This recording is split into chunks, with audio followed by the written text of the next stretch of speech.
우리가 이제 지난 시간에 살펴본 16절로 17절은 이렇게 말씀을 하여 주십니다. 하나님이 세상을 이처럼 사랑하사 독생자를 주셨으니 이는 그를 믿는 자마다 멸망하지 않고 영생을 얻게 하려 하심이라. 하나님이 그 아들을 세상에 보내신 것은 세상을 심판하려 하심이 아니요 그로 말미암아 세상이 구원을 받게 하려 하심이라. 참으로 위대한 진리의 말씀을 선포해 주십니다. 그러나 이 말씀을 우리가 들을 때에 즉각적으로 그러면 믿지 않는 자들은 어떻게 되는가 하는 생각이 들게 되어집니다. 오늘 본문의 말씀이 이에 대하여 말씀해 주십니다. 18절 중반절에 믿지 아니하는 자는 하나님의 독생자의 이름을 믿지 아니하므로 벌써 심판을 받은 것이라. 성경에 심판이라고 하는 말이 많이 나오고 있어요. 근데 이제 심판이라고 하는 말은 바로 정죄라고 하는 말이에요. 그래서 19절에 보면 그 정죄는 이렇게 나오죠. 이게 다 똑같은 말이에요. 자, 세상의 거의 모든 사람들은 그가 신자라 할지라도 정죄받는다, 심판받는다 하는 이런 말들을 절대 좋아하지 않습니다. 그러나 우리가 좋아하든 좋아하지 않든 죄는 그 죄의 결과를 반드시 대면하게 되어진다라고 하는 사실입니다. 히브리서 9장 27절에 한 번 죽는 것은 사람에게 정해진 것이요 그 후에는 심판이 있으리라고 하십니다. 죄 다음에는 반드시 형벌이 따라오게 되어 있습니다. 로마서 6장 23절에 죄의 삭은 사망이라고 하시며 또 로마서 2장 6절에서는 하나님께서 각 사람에게 그 행한 대로 보응하신다라고 말씀하시고 있습니다. 우리가 성경의 증거를 바르게 받아들이고 싶다면 복음이 전파될 때 우리 인생은 절대 중간의 입장에 서 있다라고 생각해서는 안 된다는 것입니다. 즉 사람이 자기의 길을 선택하여서 그에 따른 하나님의 진노와 정죄를 받을 수도 있고 아니면 하나님의 길로 가서 그에 따른 축복과 기쁨을 누릴 수도 있는 그러한 위치에 서 있다라고 생각하면 안 된다라고 하는 것입니다. 성경에 따르면 인간은 이미 자기의 위치를 정하였으며 자기의 길을 선택하였다라고 하십니다. 이사야 53장 6절 말씀을 보면 우리는 다 양 같아서 그릇 행하여 각기 제 길로 갔거늘 여호와께서는 우리 모두의 죄악을 그에게 담당시키셨다라고 말씀하십니다. 또한 로마서 3장 10절로 11절에서 사도 바울은 이렇게 선언하십니다. 의인은 없나니 하나도 없으며 깨닫는 자도 없고 하나님을 찾는 자도 없다라고 합니다. 이것이 성경의 인간을 향한 선언이십니다. 로마서 3장 9절에 유대인이나 헬라인이나 다 죄 아래 있다라고 우리가 이미 선언하였느니라. 우리는 제 길로 다 가버렸습니다. 우리는 이미 범죄한 자들입니다. 그러므로 우리 각자는 이미 하나님의 심판 아래 서 있다 하는 것입니다. 그러니까 우리가 중간적인 입장에서 내가 무엇을 선택한다? 그런 존재가 아니라는 거야. 어디서 출발한다? 하나님의 진노 아래서, 정죄 아래서 인간은 출발하는 것입니다. 이 시점에 두 번째 진리를 대하게 되어집니다. 우리는 이미 믿지 않았거나 앞으로 믿지 않는 자들은 벌써 하나님의 진노 아래 있다는 것을 방금 살펴보았습니다. 이제 우리는 어째서 인간은 현재 상태에서 정죄받고 있는가 하는 질문을 해야 할 것입니다. 이 질문에 대한 첫 번째 대답은 그들이 하나님의 독생자의 이름을 믿지 않았다입니다. 그 이름은 예수입니다. 자, 예수님의 이름의 뜻을 천사가 와서 요셉에게 일러줬죠. 아들을 낳으리니 예수라 하라. 그러면서 그가 자기 백성을 그들의 죄에서 구원할 자이심이라. 그러니까 예수님의 뜻은 왜 자기 백성을 그들의 죄에서 구원할 자이시다. 이것이 예수라는 뜻이에요. 사도 요한이 사람들이 독생자의 이름을 믿지 아니함으로 심판을 받았다라고 할 때 사람들이 주 예수 그리스도를 구주로 받아들이지 않았기 때문에 심판을 받는다라고 한 것입니다. 사도행전 4장 12절에 다른 이로서는 구원을 받을 수 없나니 천하 사람 중에 구원을 받을 만한 다른 이름을 우리에게 주신 일이 없음이라. 예수 그분만이 우리의 구세주이십니다. 오늘날에 우리 기독교에 이단 사설들이 들어와 다원주의를 주장하고 있습니다. 다원주의는 뭐냐면 예수만이 구원의 길이 아니고 다른 많은 것에도 구원의 길이 있다. 이것은 성경의 가르침과 전혀 다른 것입니다. 타 종교에도 구원이 있다. 그러나 우리의 신앙과 고백은 예수 그리스도만이 우리의 구원의 주이십니다. 오늘 본문 19절에서 그리스도를 믿지 않는 사람들이 하나님의 정죄를 받는 두 번째 이유를 제시해주고 있습니다. 그 정죄는 이것이니 곧 빛이 세상에 왔을 때 사람들이 자기 행위가 악함으로 빛보다 어둠을 더 사랑한 것이니라. 이 말씀은 인간이 정죄받는 것은 주 예수 그리스도를 자신들의 구주로 영접하지 않았다는 이유 때문만이 아니라 인간들이 죄를 실제로 더 좋아하고 있다는 것 때문에 우리가 정죄를 받는다라고 하십니다. 예수님께서 이 땅에 오셔서 사역할 그 당시에 유대의 종교 지도자들이 예수님께 대하여 그렇게 적대한 이유가 그들은 예수님께 오기 전에 사람들로부터 대단한 칭송을 받는 사람들이었어요. 저들은 하나님의 율법을 철저히 지키는 자들이라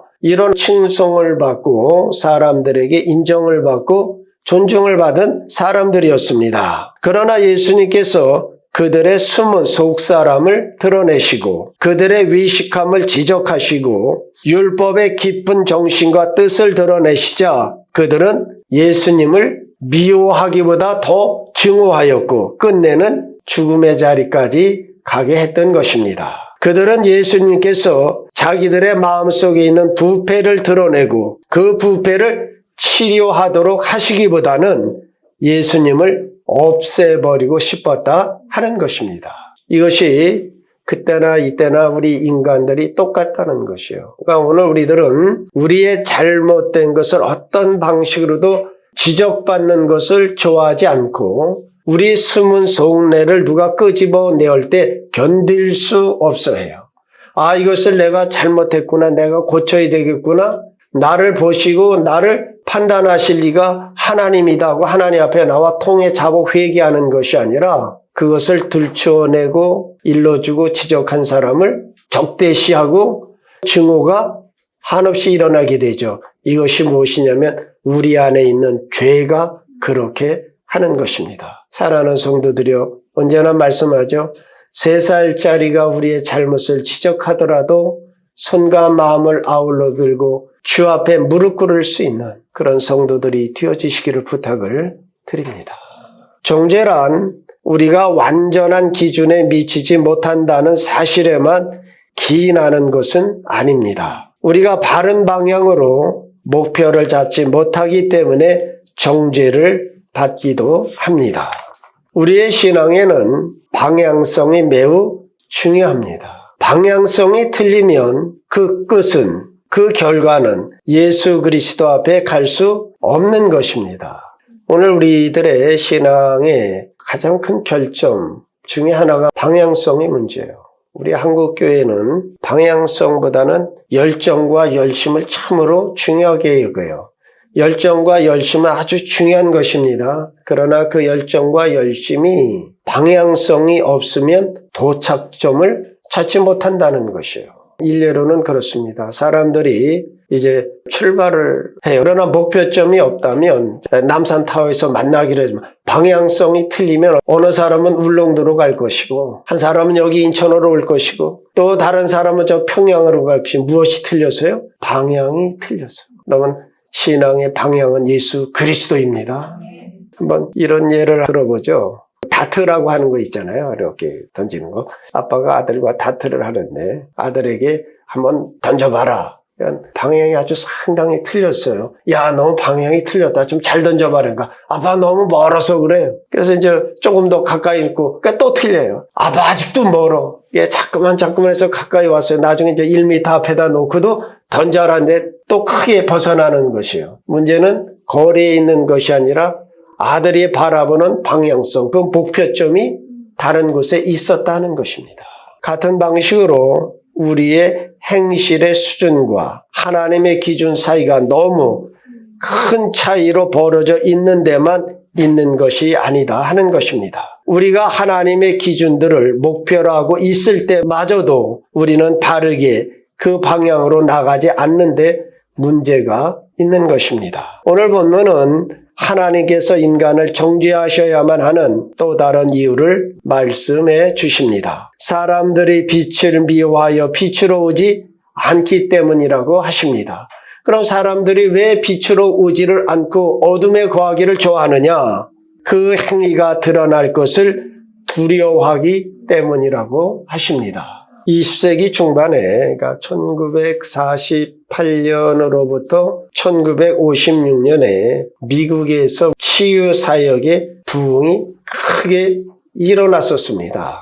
그때 아주 유명한 치유사역자가 나를 괴롭히는 죄라고 하는 책을 출간을 했습니다. 그 유명한 사역자에게는 어울리지 않는 제목의 책 같기도 했습니다. 그 책에 그 자신을 괴롭히는 죄가 무엇인지를 구체적으로 설명하고 있지는 않으나 그는 그 죄를 벗어버리는 것에 대하여 간략하게 논했다라고 합니다. 그 책이 출간된 지 몇 년 후 그를 괴롭히는 죄가 만인하게 알려지게 되었다라고 합니다. 그는 대형 집회에 인도하러 가는 도중에 음주운전으로 체포되었다가 보석으로 풀려난 뒤 자신의 죄를 청중들 앞에서 고백하라는 성령님의 강력한 감동이 있었으나 이제 그러니까 음주운전으로 잡혔다 이런 게 드러났을 거 아닙니까? 그러니까 이제 큰 집회에 들어가니까 사람들은 어떻게 생각을 하냐면 그럴 리가 없어. 이거는 함정에 걸린 거야. 분위기가 다 그러니까 음주로 말미암아 여호와께 범죄하였습니다 하고 고백하고 회개하는 대신에 양심의 꺼리낌에도 불구하고 그대로 덮어놓고 집회를 인도하였다는 것입니다. 그러니까 그는 자신의 구원과 자유를 위해 기도하여 달라는 그 부탁하는 대신에 자신을 괴롭히는 죄의 터 위에서 말씀을 전했던 것입니다. 그리고 그는 얼마 지나지 않아 캘리포니아의 한 호텔에서 돌연사했다라고 합니다. 하나님을 향한 진실한 사랑과 놀라운 말씀의 은사에도 불구하고 그의 무거운 짐과 죄는 그의 소명과 목숨까지도 빼앗아가고 말았다 하는 사실입니다. 그가 음주운전에서 보석으로 풀려나 집회에서 죄의 고백과 회개를 하고 그 무거운 죄에서 벗어났다면 그의 인생은 달라졌을 것이다 하는 것입니다. 오늘 본문 20절로 21절에 악을 행하는 자마다 빛을 미워하여 빛으로 오지 아니하나니 이는 그 행위가 드러날까 하며 진리를 따르는 자는 빛으로 오나니 이는 그 행위가 하나님 안에서 행한 것임을 나타내려 함이니라. 인간들은 빛을 좋아하지 않는다라고 말씀하십니다. 오히려 어두움을 좋아합니다. 만일에 여러분이 빛을 좋아하는 지점에 이르게 된다면 그것은 하나님께서 이미 예수 그리스도로 말미암아 여러분 안에 선한 일을 시작하신 것입니다. 이제 우리는 마지막 요점에 이르게 되었습니다. 정죄 받는다고요? 그렇습니다. 그러나 정죄당하지 않을 수도 있다 하는 것입니다. 저와 여러분 모두가 하나님의 심판을 받을 죄인으로 태어났지만 정죄에서 벗어날 좋은 소식이 있습니다. 바로 예수 그리스도이십니다. 친히 나무에 달려 그 몸으로 우리의 죄를 담당하셨으니 이는 우리로 죄에 대하여 죽고 의에 대하여 살게 하려 하심이라. 예수님께서 저와 여러분의 죄를 담당하시고 형벌을 받으사 십자가에 달려 죽으셨습니다. 예수님께서 저와 여러분 대신 정죄를 받으셨습니다. 그래서 성경은 이렇게 선언하십니다. 그러므로 이제 그리스도 예수 안에 있는 자에게는 결코 정죄함이 없나니. 어떤 신실한 신자가 신앙생활을 잘 하다가 도박에 빠져 하나님을 떠나게 되었다라고 합니다. 이 기간에 그는 죄로 얼룩진 삶을 살았고 하나님을 거역했습니다. 그러나 다행히도 그는 그리스도께 돌아와 주님과의 교제를 회복했다고 합니다. 후회와 수치감에 사로잡힌 그는 하나님께서 그런 자신을 다시 쓰실까 하는 그런 의문을 가지고 깊이 고민하며 회개하며 하나님께 간구했다고 합니다. 자, 어느 날 그가 꿈을 꾸고 있는데 한 천사가 그가 그리스도를 영접한 순간부터 지금 꿈을 꾸고 있는 순간까지 기록한 생명책을 가지고 왔더랍니다. 천사가 그 책을 펼치자 거기에는 그가 행한 선한 일들과 착한 행동들이 그리고 그 일들이 일어난 날짜들이 자세히 기록되어 있었고 매 페이지를 천사가 읽으며 이것이 당신이 주님을 위한 한 일이라고 그렇게 말을 하더랍니다. 그렇게 페이지가 넘어가고 마침내 자신이 범죄한 주님을 떠난 그때 이르자 그는 아주 긴장을 하고 괴로워했다라고 합니다. 그는 천사가 뭐라고 말할지 두려웠던 것입니다. 천사가 범죄했던 날짜가 적힌 그 페이지를 열었습니다. 그러자 그 페이지는 비어 있었답니다. 여러 페이지를 넘겼으나 각 페이지에는 죄에 대한 기록이 없었다라고 합니다. 그가 천사에게 물었습니다. 천사가 대답하기를 이것이 바로 주님께서 당신을 위해 행하신 일입니다. 빈 페이지 끝에 그가 회개하고 회복된 날짜가 기록되어 있었답니다. 그리고 천사가 계속 읽어 나가면서 이것이 당신이 주님을 위해 한 일입니다. 성경은 우리에게 이렇게 말씀하십니다. 이사야 43장 25절입니다. 나곧 나는 나를 위하여 네 허물을 도말하는 자니 네 죄를 기억하지 아니하리라. 진실한 회개가 진정한 용서와 죄사함을 준다는 것을 깨닫게 될 때 여러분은 정죄의 공격에서 이길 수 있게 되어지는 것입니다. 오늘 하나님께서는 우리에게 이 메시지를 보내십니다. 사도행전 17장 30절입니다. 알지 못하던 시대에는 하나님이 간과하셨거니와 이제는 어디든지 사람에게 다 명하사 회개하라 하셨느니라. 지금입니다. 여러분, 내일로 미룰 수는 없는 것입니다. 여러분, 빌라도의 법정에서 빌라도가 예수님이 무죄한 것을 알았죠. 그리고 이스라엘 그 유대인들에게 나와서 말을 합니다. 예수라 하는 이 사람을 어떻게 하랴? 예수라 하는 이 사람을 어떻게 하랴? 그리스도라 하는 예수를 어떻게 하랴? 사랑하는 성도들이여, 그리스도라 하는 예수를 어떻게 하시겠습니까? 오늘이 하나님의 은혜의 부르심의 날입니다. 진리를 따르는 자는 빛으로 나니 이는 그 행위가 하나님 안에서 행한 것임을 나타내려 함이라. 그리스도의 은혜의 빛, 그 영광의 빛 안에 거하시는 참된 성도들 다 되어주시기를 우리 주 예수 그리스도의 이름으로 축원드립니다. 기도하십니다.